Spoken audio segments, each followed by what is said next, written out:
what it talks about in the Bible. It's like there's no obedience.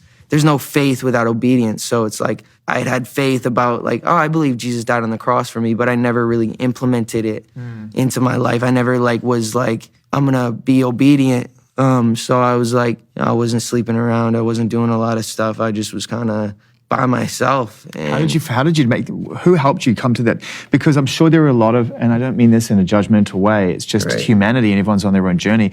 There are a lot of people who are practicing one belief or another, but as you say, it's different when you say it as opposed to actually acting within its guidelines, which are there to give you ultimate focus, right, on what's important. So when did you decide to actually move within the guidelines, and how did you find yourself away from, I believe in Jesus, but I'm going to drink or do drugs or sleep around or all these other distractions? How did you get out of that world? What was the turning point for you?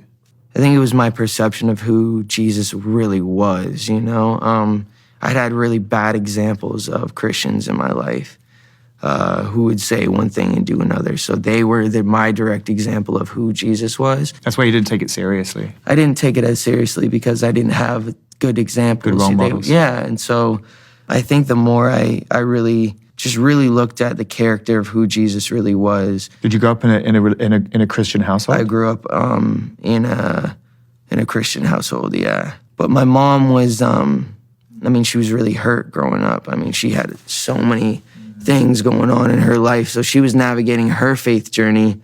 For me, it was just confusing because she'd say one thing and then like she would say, well, you're forgiven, but then I'd do something bad or whatever was supposedly bad, but then she'd make me feel ashamed for it. So it's like, well, if Jesus forgives me, then why are you making me feel bad for doing something? Like, obviously there's like a form of like, we got to make sure we keep our kids accountable and punish our kids so that they learn from their mistakes. But like, if there's this God named Jesus who died for our sins so that we don't have to live in shame, then why? It was just things like that would make me really question, like, who is this Jesus guy? And I didn't really take a deep look into who he was.